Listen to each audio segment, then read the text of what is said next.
Hello, good evening everyone. Welcome to our bedtime devotional for girls. So, sa mga mata pa diha, sa dili pa matulog, atong tagaan higayon ang pagtuon sa pulong sa Ginoo.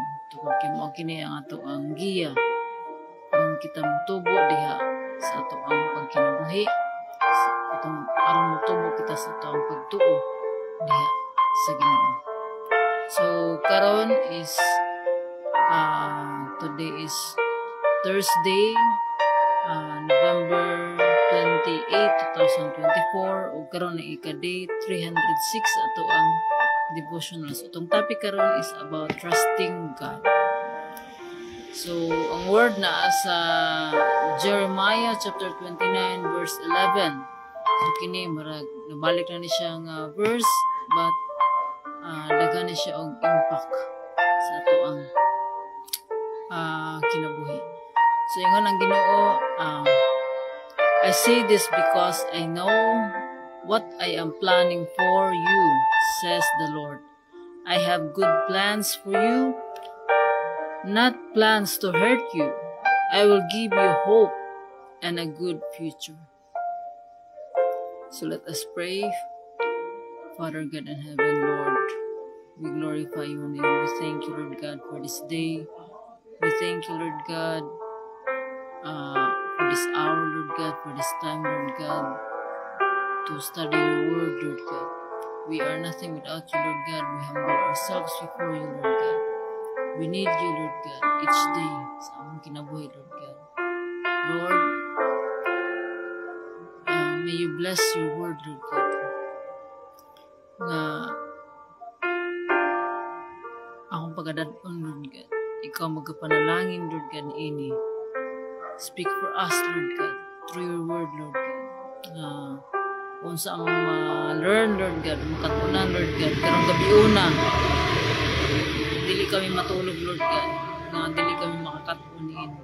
Lord, sa mga maminaw ni ini nga mensahe, ikaw ang Ginoo, Lord God, na may magahikap o magatandog sa ilang mga kinabuhi. Nga motubo sila sa ilang pagtuo diha kaning palambua sila, Lord. I-increase pa ilang pagtuo diha, pagsalig diha sa imong ngalan. Lord, ako isalig kinabuluhaton ug bani kami gikan sa pagsugod sa pagtapos. Ikaw ang Ginoo, Lord, na imong pasidonggan. Dalaygon ka, Lord, sa walay katapusan sa pangalan ni Jesus. Amen.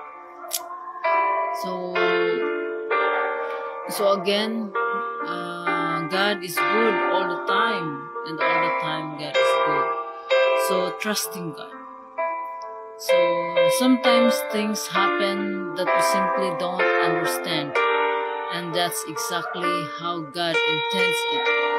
You see, God has given us many gifts, but He hasn't given us the power to understand everything that happens in our world.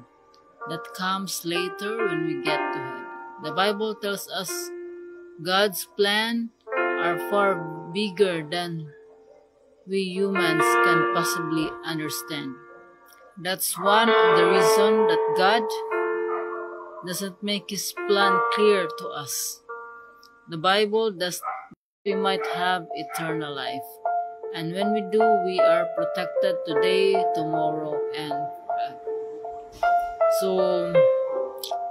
ang Ginoo wala gyud nag-promise nga easy ang life. So,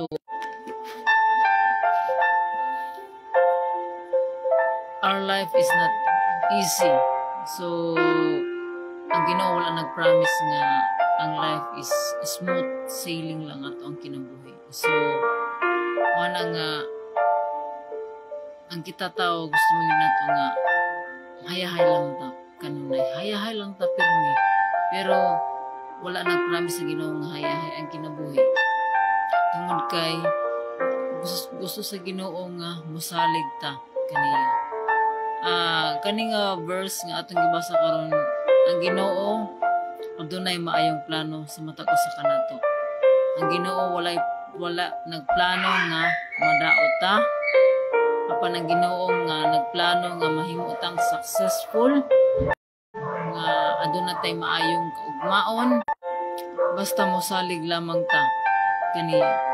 So ang Ginoo wala niya ihatag kanato kung sa ang iyang plano. So ingon sa to ang nabasa ganina nga God doesn't give us His plans perfectly clear. Gusto sa Ginoo nga mosalig ta sa iya. Kanang bitaw we will walk with God every day in our lives. So gusto sa Ginoo nga higugmaon ta nga musalig ta kaniya. Musalig ta sa Ginoo labaw sa atong kaugalingon. Kay pa sa unsay ato ang purpose sa ato ang kinabuhi. Ang purpose ato ang kinabuhi nga our purpose is to love God with all our heart, soul,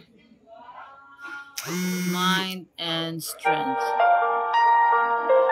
So, diha magikan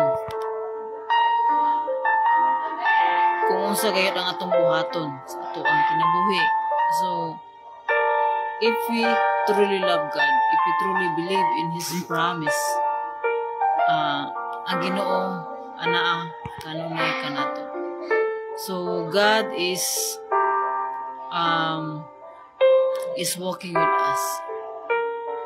So we should trust in His ways. So ingon pa sa Proverbs chapter 3 verse 5 to 6, trust in the Lord with all your heart. So kaning Proverbs ni Solomon, the King Solomon is si King Solomon is a greatest king. Naa kaniya ang tanan, pero usa lamang gayud ang iyang conclusion sa tanan niya mga naangkon. Unsa iyang conclusion? Mabasa kini sa Ecclesiastes, pinaka-last nga chapter and pinaka-last nga verse nga ang kinabuhi walay kapuslanan kung wala ang Ginoo. So usa lamang gayud ang ato ang buhaton. So nga kung atong basahon sa Ecclesiastes nga ang Ginoo naga-remind kanato ni inaingon si King Solomon nga naingon ang nagsulat sa Ecclesiastes nga human niining tanan usa na lang kabutang ang angay kong isulti. So unsa may angay nato nga ingon kung conclusion ni tanan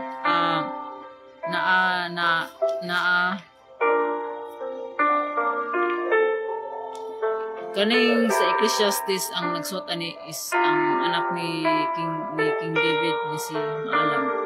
So naa niya ang tanan butang pero usa lamang ang conclusion niya about sa kinabuhi. Ingon siya tahura ug hadluki ang Ginoo ug tumana ang iyang mga sugo alang kini sa tanang tao. Hukman sa Dios ang tanantang buhat bisan ang atong gibuhat sa tago maayo man kini o daotan. So makuha man nato ang tanan dili sa kalibutan, pero kung wala gani ang Ginoo is baliwala lamang, useless. We will feel empty gyapon ang ato ang kinabuhi because only God can feel the emptiness and longing sa ato ang kinabuhi. So matag usa kanato naagi tay ginalong natay ginakuan ba nga ginalong ang Ginoo gidesign ta sa Ginoo nga naagid tay vacuum kibali sa ato ang kasing-kasing. Wala siya nga it's only God nga maka-feel ni ana nga emptiness ato ang kinabuhi. So mao na nga ang Ginoo pinaagi sa iyahang pulong nakigistorya kanato karong gabi una nag-remind kanato ang Ginoo nga we should trust Him. We should trust His ways. Ngano man tungod kay siya adunay maayong plano sa ato ang kinabuhi. Naamon tay mga plano sa ato ang kinabuhi, pero ang Ginoo mas maayo ug the best ang iyang plano because He is our creator. So wala ta gibuhat sa Ginoo nga mahimo lamang tao-tao lamang, kundi gibuhat ta para to serve God. So mo na to serve Him with all our heart.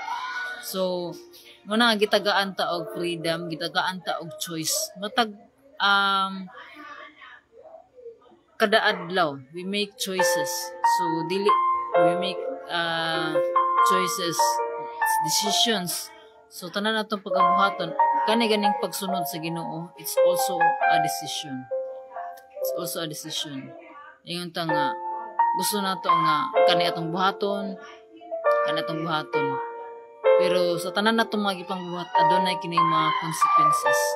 So mo na nga kung nalayo ganito sa Ginoo, when we are separated from God, so we will face the consequence of our choices. So mo na nga ingon ang Ginoo, trust Him.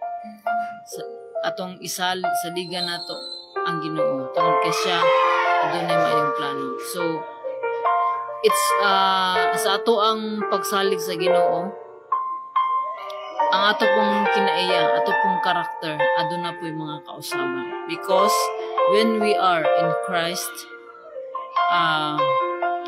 we will become a new creation. The old life is gone, the new life has come. Because when so wala pa ta nakaila diha sa Ginoo, we are separated from God, and we will do our work. It's for our own glory. But gusto sa Ginoo nga ato siyang i-acknowledge sa ato ang kinabuhi. So mo na nga matag adlaw, maski every moment we make decisions, and it's also a decision to put our trust in God, or to put our trust in our own. So we will face the consequences. So mo na nga God is reminding us na to trust Him, and to trust Him, to obey Him, and to obey Him is to do the things, to follow the plans of God in our lives. So trust God with all your heart. So balikon ko sa Proverbs, trust God with all your heart, with all our heart. Do not lean on your own understanding. In all your ways, acknowledge Him, and He will direct your path straight. That's the promise of God. Ang sugo sa Ginoo adunay kini kauban nga promise. Ug kanang promise sa Ginoo is wala gyud na iya, dili gyud na siya mausab. Ang Ginoo matinumanon sa iyang promise, dili pareha sa tao nga mapaling-paling, dili motumod ang mga promises mo na dapat natong ibutang atong pagsalig diha sa Ginoo tungod kay ang Ginoo 100% check, 100% sure, 100% nga mohatag sa iyang mga saad. Basta lamang nagmatinuanan kita kanila. So dili makahatag og promise ang Ginoo kung wala ta nagatuman pud sa ato ang part. So trust God. So atong ibutang atong pagsalig diha sa Ginoo. So to God, Lord, for reminding us of your word nga aduna kay buhi. Ug kami, Lord God, nga nakaila diha kanimo, i-increase pa among pagsalig diha sa imong pulong, Lord God. Help us, Lord God, to obey you in everything, Lord God. Nga dili kami magsalig sa among kaugalingon, kundi diha kanimo, Lord God. Tungod kay ikaw ang Ginoo nga adunay nga nakahibalo ka kung unsa ang amo ang ugma. Og Lord, tabangi kami, Lord God, kay dili namo kini mahimo kung wala ang imong tabang. Tabangi kami, Lord God, sa kanunay kami ila diha sa imong gahom. Salamat, Lord, ini nga mga panahon. Salamat, Lord God, sa mga maminaw ni ini nga mensahe nga ikaw ang Ginoo nga ay magapanglihok nga mas musalig sila diha kanimo Lord God kaysa sa tao. Lord, ikaw ang Ginoo Lord God, mo ay magpanglihok Lord God sa matag usa. Lambuan Lord God ang mga matag usa Lord God nga mituog misalig diha sa imong gahom. Dalaygon ka Lord, salamat sa imong pag-uban kanamo karong gabi una. Kintanan Lord God para sa imo ang kahimayaan. Tanang dungog himaya mga pagdayeg kanimo lamang amahan nga naa sa langit. Sa pangalan ni Jesus. Amen. So again, may gabi. So I pray nga natay nakatunan ug ang Ginoo magauban ug magapanalangin kanatong tanan. Good night. God bless and see you tomorrow.